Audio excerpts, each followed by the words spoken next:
नमस्कार साथियों। बहुत बहुत स्वागत है आपका अपने YouTube चैनल पर। साथियों, आज का हमारा जो विषय है वो राहु ग्रह के ऊपर है। कलयुग में राजा है राहु। मोस्ट पावरफुल राहु का कुंडली के सभी 12 भावों में फल आज हम जानेंगे। साथियों, यदि शास्त्रों और ग्रंथों को हम खंगालें तो उसमें एक राक्षस का वर्णन आता है जिसे हम स्वरभानु नाम से जानते हैं। एक बार जब समुद्र मंथन हुआ और मंथन से अमृत कलश प्राप्त हुआ तो श्री हरि नारायण ने मोहिनी का वेश धारण करके अमृत का पान सिर्फ देवताओं को कराना शुरू किया। ये चीज स्वरभानु देख रहा था और अपना सब्र खोकर स्वरभानु देवताओं की पंगत में जाकर के बैठ गया। फलस्वरूप श्री हरि नारायण, जो कि मोहिनी के रूप में अमृत पान करा रहे थे, स्वरभानु को पहचान ना सके और अमृत पिला दिया। फलस्वरूप स्वरभानु भी अमृत प्राप्त कर गया। परंतु उसी क्षण ये सारी चीजें सूर्यदेव और चंद्रदेव देख रहे थे और स्वरभानु को पहचान गए और श्री हरि विष्णु को बता दिया। क्रोधित श्री हरि विष्णु ने सुदर्शन चक्र से स्वरभानु का सर और धड़ अलग अलग कर दिए, किंतु अब वो अमर हो चुका था। सर वाला हिस्सा राहु कहलाया और धड़ वाला हिस्सा केतु कहलाया। इसलिए राहु को ड्रैगन्स हेड और केतु को ड्रैगन्स टेल भी कहते हैं। तो इस कहानी का सार क्या निकला? सार ये निकला कि जिसके छल को श्री हरि विष्णु ना पहचान सके तो अंदाजा लगाइए कि वो कितने हद दर्जे का मायावी होगा। इसलिए राहु को कलयुग में बलवान कहा गया है। बहुत ही मोस्ट पावरफुल, बहुत ही शक्तिशाली राहु को कलयुग में कहा गया है। संसार में जितने भी आविष्कार होते हैं ये सब राहु की ही देन है। जितनी टेक्नोलॉजी है, बिजली है, विद्युत है, इलेक्ट्रॉनिक गैजेट्स हैं, स्मार्टफोन हुए जैसे, या जितना ये विज्ञान है, कहीं ना कहीं राहु के ही इन्फ्लुएंस में आता है। नेक्स्ट लेवल की जो टेक्नोलॉजी आजकल आती जा रही है, ये सारी साइंस जो करतब दिखा रही है, ये सब राहु से ही प्रभावित है। राहु धर्म नहीं मानता, उसको बाउंडेशन पसंद नहीं है। राहु लिमिटलेस है, लिमिट को तोड़ने वाला है, बाउंड्रीज तोड़ देता है, किसी बंधन को नहीं मानता। राहु छल है, भ्रम है, अपनी दशा और अंतरदशा में दिमाग को अपने चपेट में ले लेता है। इसी वजह से राहु की दशा में लोग दिमागी रूप से बीमार हो जाते हैं, परेशान हो जाते हैं, सही और गलत का फैसला नहीं कर पाते और गलत कदम उठा बैठते हैं और फंस जाते हैं। 90% कुंडलियों में राहु खराब परिणाम ही प्रदान करते हैं। केवल 10% कुंडलियां ही ऐसी होती हैं जिसमें कि राहु के अच्छे परिणाम देखने को मिलते हैं। इसकी दशा 18 वर्ष की होती है और इस दशा को भोगने वाला जीते जी धरती पर नर्क का एहसास करता है। आइए और राहु के बारे में कुछ जानकारी करते हैं। जैसे राहु के जो नक्षत्र हैं ये हैं आद्रा, स्वाति और शतभिषा। राहु उच्च होता है मिथुन राशि और कन्या राशि में, राहु नीच होता है धनु राशि में। राहु के मित्र कौन हैं? तो शनि, बुध, शुक्र और केतु। राहु के शत्रु कौन हैं? तो सूर्य, चंद्र, मंगल और गुरु। राहु रंग किसको अपना मानता है? तो गहरा नीला कलर जो है ये राहु के अंतर्गत ही आता है। यदि अंक शास्त्र की बात करें, न्यूमरोलॉजी की बात करें, तो 4 का अंक जो है ये राहु के ही अधीन आता है। राहु किन लग्नों में अच्छे परिणाम देते हैं? तो साथियों, राहु जिसके मित्र हैं, जिन ग्रहों के मित्र हैं, उन्हीं ग्रहों की लग्नों में ये अच्छे परिणाम देते हैं। जैसे शनि की लग्न मकर और कुंभ में, बुध की लग्न मिथुन और कन्या में, शुक्र की लग्न वृषभ और तुला में। इन इन 3 ग्रहों की लग्नों में राहु अच्छे परिणाम देते हैं। और सिंह लग्न, कर्क लग्न, मेष लग्न, वृश्चिक लग्न, गुरु की धनु लग्न और मीन लग्न, इसमें खराब परिणाम ही देते हैं, परंतु उसके कुछ अपवाद भी हैं। वो अपवाद के बारे में हम चर्चा कर लेंगे, परंतु ज़्यादातर इन लग्नों में खराब परिणाम ही देंगे, और जो इनकी मित्र लग्नें हैं उसमें ज़्यादातर अच्छे ही परिणाम देते हैं। कुछ अपवाद आ जाते हैं, वहाँ पर ये अपनी मित्र लग्न में भी खराब परिणाम दे देते हैं और शत्रु लग्न में अच्छे परिणाम भी दे देते हैं।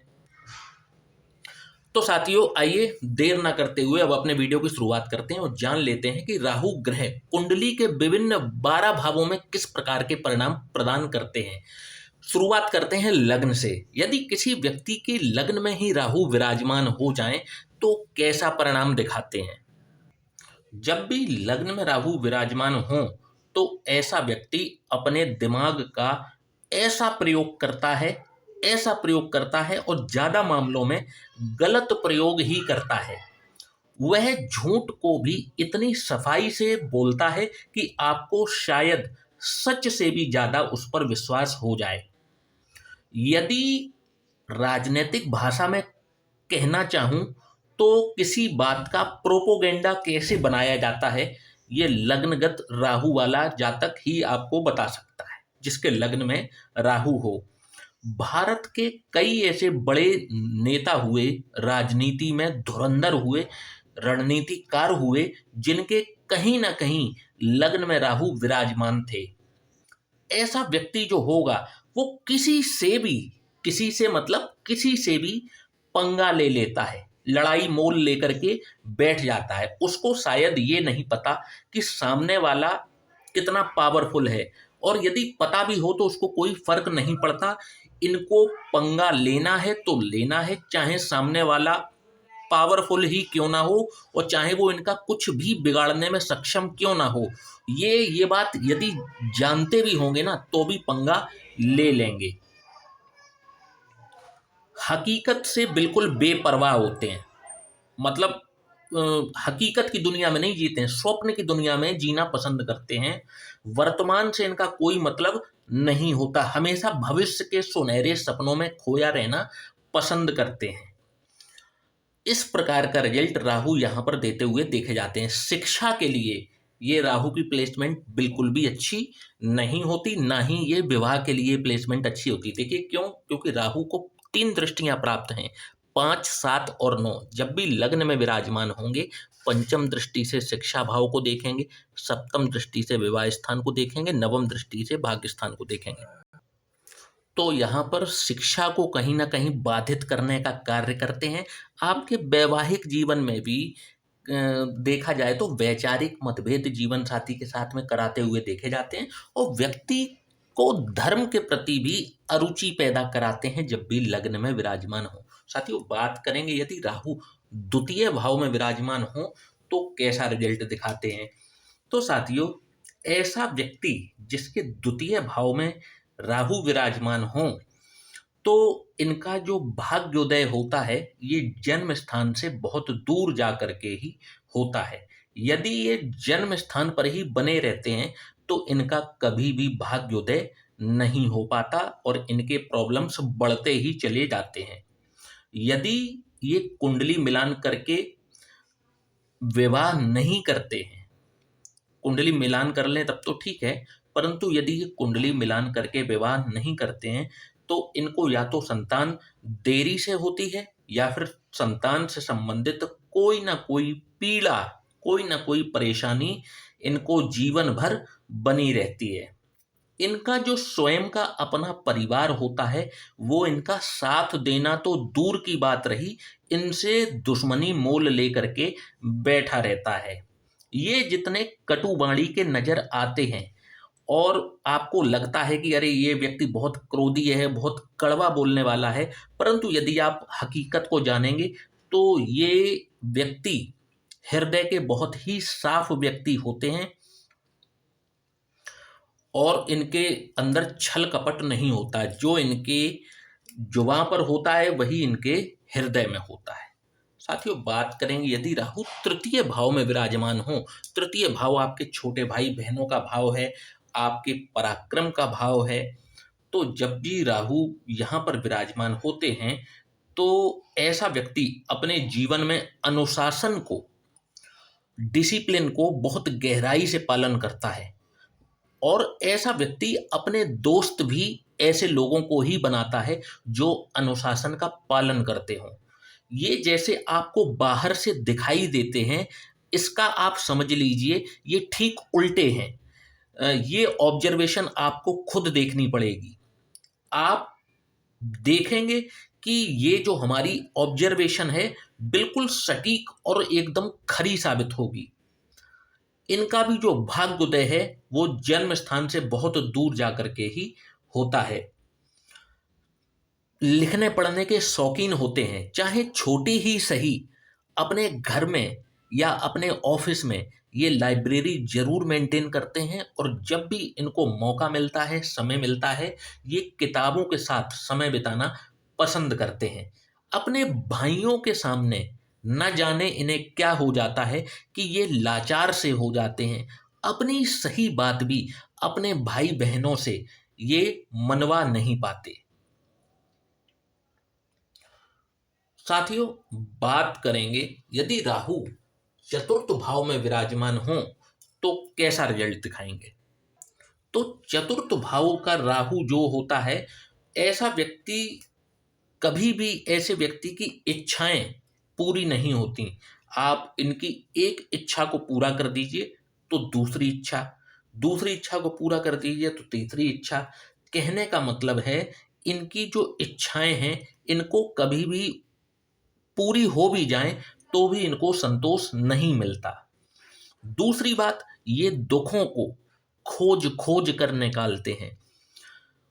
और अगर गहराई से बात करें तो किसी अच्छे भले माहौल में कमी कैसे निकाली जाती है, दुख कैसे प्रकट किया जाता है, ये इनसे बेहतर कोई नहीं जान सकता। शायद इन्होंने इस चीज पर पीएचडी कर रखी होती है। किसी भी चीज में कोई कमी निकालनी हो, आप इनको इनवाइट कर दीजिए, ये उसमें से कमी निकाल करके आपको दे देंगे। सुख के माहौल में दुख कैसे निकाला जाता है, आप इनसे बोलिए, ये आपको साबित कर देंगे कि सुख के माहौल में दुखी कैसे हुआ जाता है। अपनी माता से इनको लगाव भी होता है, परंतु साथ ही साथ इनके वैचारिक मतभेद भी स्पष्ट रूप से देखे जा सकते हैं। लगाव तो होता है लेकिन वैचारिक मतभेद भी यहाँ पर देखे जाते हैं। साथियों, बात करेंगे यदि राहु पंचम भाव में विराजमान हो जाएं तो किस प्रकार के रिजल्ट यहाँ पर दिखाएंगे। तो ऐसे व्यक्ति को पेट से संबंधित कोई ना कोई रोग हमेशा बना रहता है। दवाइयां थोड़े दिन कारगर होती हैं, काम करती हैं, बाद में दवाइयां कार्य करना बंद कर देती हैं। ये हमेशा अनिर्णय की स्थिति में रहते हैं। इनडिसीजन, जैसे कभी कोई निर्णय लेना हो तो ये हमेशा कंफ्यूजन में रहते हैं कि ये निर्णय लेना चाहिए या नहीं लेना चाहिए। तो इसे हम कह रहे हैं अनिर्णय की स्थिति में हमेशा बने रहते हैं, और हमेशा हर कार्य को डिले करने की कोशिश करते हैं, हमेशा कार्य को टालने की कोशिश करते हैं। इन्हें चाहे कोई भी आप काम दे दीजिए, काम को हमेशा टालते रहेंगे, और तब तक टालेंगे जब तक उस काम को की लास्ट डेट नजदीक ना आ जाए। और जब उसकी लास्ट डेट नजदीक आ जाती है तब इनकी हवाइयां उड़ जाती हैं। इस कारण से ये जीवन में कई अवसर खो बैठते हैं। ऐसा नहीं है कि ये मेहनत नहीं करते हैं, कई बार ये मेहनत भी करते हैं, परंतु मेहनत का फल इनको बिल्कुल भी नहीं मिल पाता। पैतृक संपत्ति इनको जरूर मिलती है, परंतु ये उसको नष्ट कर देते हैं। साथियों, बात करेंगे यदि राहु छठवें भाव में विराजमान हो तो किस प्रकार का रिजल्ट दिखाएंगे। तो छठे भाव में जब भी राहु विराजमान होते हैं, जो कि रोग, रिपु और ऋण का भाव है, ऐसा व्यक्ति गलत तरीके से धन का संचय जरूर करता है। स्वयं कला प्रेमी होता है, शत्रु इनके बड़े बड़े होते हैं, परंतु यहां पर बैठा हुआ राहु एक बहुत बड़ी खासियत लेकर के आता है। इस व्यक्ति का चाहे कितना ही बड़ा शत्रु क्यों ना हो, इनके सामने सरेंडर कर ही देता है। इनको स्वयं हमेशा कमर दर्द, पीठ दर्द और हड्डियों से संबंधित कोई ना कोई रोग लगा ही रहता है। साथियों, बात करेंगे राहु यदि सप्तम भाव में विराजमान हो तो कैसा परिणाम दिखाएंगे। जब भी सप्तम भाव में राहु विराजमान हो, ये बहुत अच्छी पोजीशन नहीं होती। जब भी राहु यहाँ पर विराजमान हो, ऐसे व्यक्ति को कुंडली मिलान करके ही विवाह संपन्न करना चाहिए। परंतु यदि ये गलती कर बैठा है, तो इन्होंने कुंडली जब विवाह किया था तो कुंडली नहीं मिलाई थी, इनके दाम्पत्य जीवन में कटुता आएगी ही आएगी। ये कटु सत्य है और 1000% सत्य है। दुनिया की कोई ताकत इसको रोक नहीं सकती। यदि राहु सप्तम भाव में विराजमान है, इन्होंने बिना कुंडली मिलाए विवाह संपन्न कर लिया है, तो आप निश्चित तौर पर देखेंगे इनके वैवाहिक जीवन में कटुता आनी ही आनी है। छोटी छोटी बातों से इनके लड़ाई झगड़े शुरू होते हैं और कब वे तलाक तक पहुंच जाते हैं, ये स्वयं भी उसका अंदाजा नहीं लगा पाते। ऐसे व्यक्ति को व्यापार बिल्कुल भी नहीं करना चाहिए। व्यापार इनको करना ही नहीं चाहिए। यदि ये व्यापार करना चाहते हैं तो किसी विद्वान से पहले ये सलाह ले लें, अन्यथा इनको व्यापार में घाटा जरूर होता है। इनसे तो मेरी राय तो यही है कि यदि ये नौकरी करें तो ज़्यादा बेहतर रहेगा इनके लिए। पर्यटन के भी शौकीन होते हैं और इनको भी पेट से संबंधित या गैस से संबंधित कोई ना कोई समस्या बनी ही रहती है। साथियों, बात करेंगे राहु यदि किसी के अष्टम भाव में विराजमान हो तो कैसा परिणाम दिखाएंगे। तो आप देखेंगे कि ऐसा व्यक्ति कितना ही स्वस्थ और इनका बदन कितना ही गठीला क्यों ना हो, परंतु अंदर से बिल्कुल खोखले होते हैं। ऐसे व्यक्ति को अनावश्यक अननेसेसरली क्रोध आता रहता है और बार बार आता है, और इस वजह से इनके अंदर एक चिड़चिड़ापन, घबराहट, एंजाइटी वाली समस्या इनको हो जाती है और कई बार ये मानसिक डिप्रेशन में चले जाते हैं, जिसको डिप्रेशन कहा जाता है। ये डिप्रेशन में चले जाते हैं।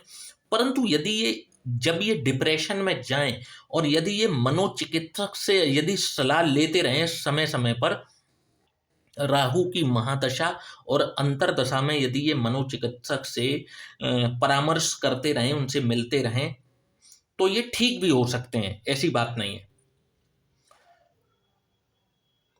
इनको बहुत ज़्यादा बोलने की भी आदत होती है। जहाँ पर इनको बोलना चाहिए वहाँ पर भी बोलते हैं, जहाँ इनको नहीं बोलना चाहिए ये वहाँ पर भी बोल पड़ते हैं, और इस कारण से इनको कई बार अपमानित भी होना पड़ सकता है। साथियों, बात करेंगे यदि राहु नवम भाव में विराजमान हो, जो कि भाग्य का भाव है, आपके धर्म का भाव है, तो कैसा रिजल्ट दिखाएंगे। ऐसे व्यक्ति की जो भाग्योदय की स्थिति है वो तभी उत्पन्न होती है जब ये अपने जन्म स्थान से बहुत दूर जाकर के रहते हैं। इनको भी पेट और श्वसन तंत्र से संबंधित किसी न किसी प्रकार का रोग लगा ही रहता है। किसी का इंतजार करना, किसी का वेट करना इनके लिए जीवन का सबसे मुश्किल कार्य होता है। ये खाली भी नहीं बैठ सकते, कुछ ना कुछ काम इनको करना रहता है।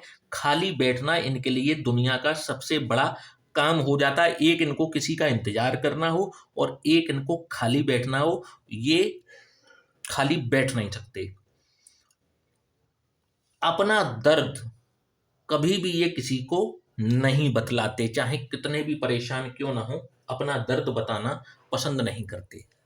जब भी राहु नवम भाव में विराजमान होते हैं तो ऐसा व्यक्ति का जो इंटरेस्ट है वो अपने धर्म से ज़्यादा दूसरों के धर्म में ऐसे व्यक्ति की रुचि होती है। अपने धर्म को कम मानता है, या कई बार देखने में आया कि अपने धर्म से बिल्कुल विधर्मी जैसा ट्रीट करने लगता है, और दूसरे जो जितने भी धर्म हैं उनमें उसको इंटरेस्ट आता है, उसको मानता है, अपने धर्म को इतना तवज्जो नहीं देता।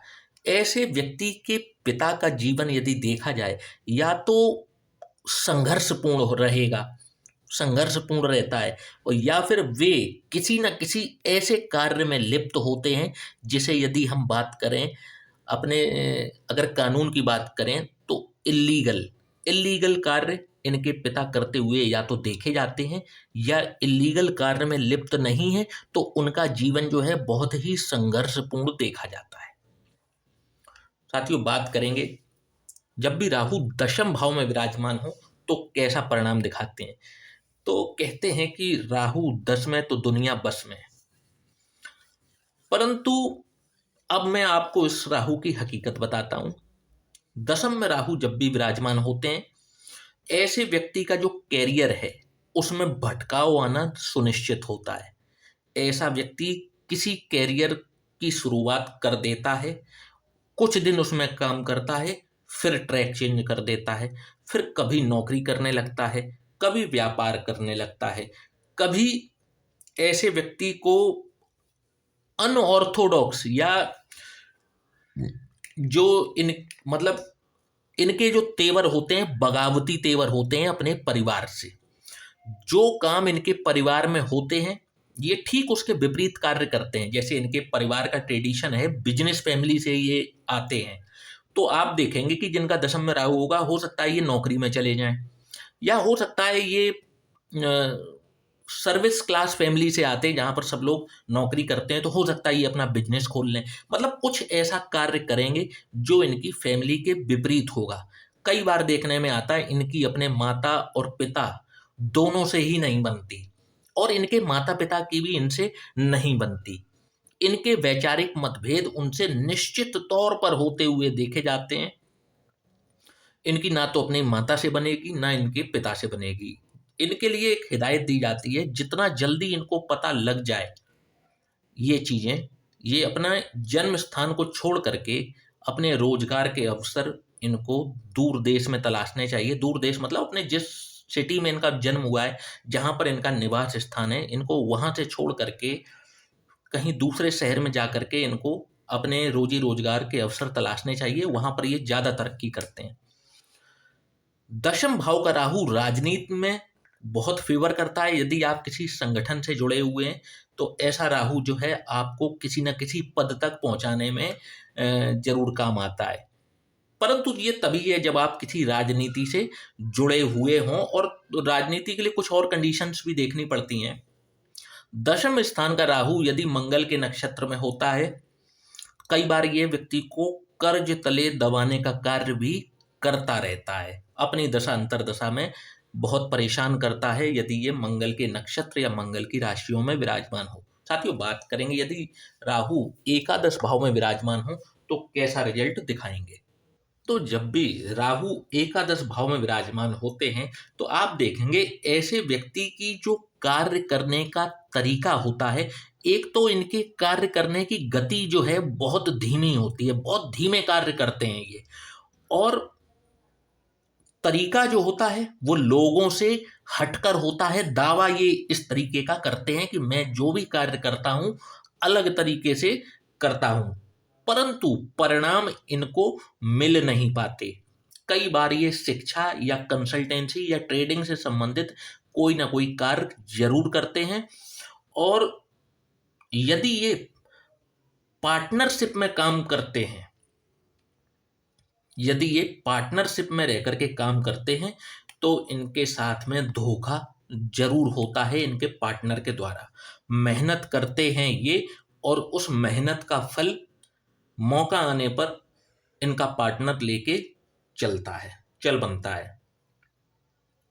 साथियों, बात करेंगे राहु यदि द्वादश भाव में विराजमान हो तो किस प्रकार का परिणाम दिखाते हैं। तो जब भी राहु यहाँ पर विराजमान होते हैं, ऐसे व्यक्ति के पास संसाधन रिसोर्सेस सारे होते हैं, परंतु ये उन रिसोर्सेस का संसाधनों का उपयोग ठीक से नहीं कर पाता, और ठीक से उपयोग ना कर पाने के कारण ये कई महत्वपूर्ण अवसर गंवा बैठते हैं। सही समय पर सही निर्णय नहीं ले पाते। पैतृक घर का लाभ इनको जरूर मिलता है। इनको बेटा या माता के द्वारा बनाया हुआ घर अवश्य मिलता है।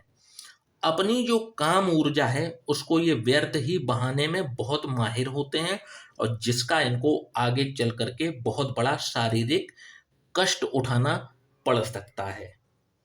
राहु जब भी द्वादश भाव में विराजमान होते हैं, ये फॉरेन सेटलमेंट की ओर इशारा करते हैं। फॉरेन में जाकर के व्यक्ति जो है वो ज्यादा तरक्की कर पाता है जिसका द्वादश भाव में राहु हो, क्योंकि ये जेल, पागल खाना, अस्पताल को भी दर्शाता है। तो ऐसा व्यक्ति कई बार लिटिगेशन या कोर्ट कचहरी के चक्करों में अपना समय जरूर गंवाता है। इस प्रकार के रिजल्ट राहु देखने को मिलते हैं राहु के। साथियों, यदि आपको हमारा ये वीडियो पसंद आया हो तो वीडियो को लाइक और चैनल को सब्सक्राइब करना ना भूलिएगा। और यदि आप भी अपनी कुंडली का विश्लेषण करवाना चाहते हैं तो नीचे दिए हुए इस व्हाट्सएप नंबर पर आप हमसे संपर्क कर सकते हैं। जय श्री राम।